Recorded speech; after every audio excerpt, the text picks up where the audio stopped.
So we'll see about the human composting, and then the pods.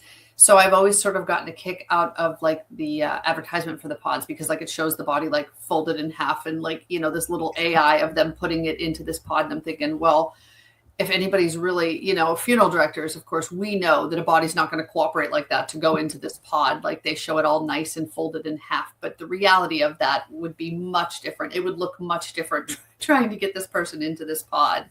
So I would be interested to see how that works. I would like, you know, a little bit more research on that to see how you actually do all that. But I think it's neat. I think it's interesting. If I could add to that real quick too, that we have a cemetery that has a green burial section, I should say, not far from where we live. And I had a regular burial there, but I had seen the price list for the green burial section.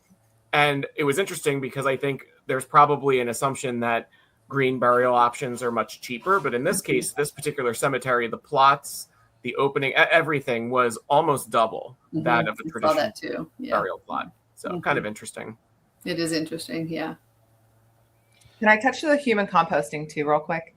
I also don't know that people realize that that's not like an immediate process either. I want to say that this machine basically agitates, like rocks back and forth for like 45 days.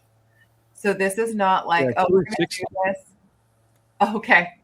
Yeah. So this isn't something like, oh, you want to do human composting and it's going to be like an overnight process either. It's a long time. So are there skeletal remains left? Like, is there still bones, or does it completely? You get like an F-150 8-foot bed of the dirt of compost back.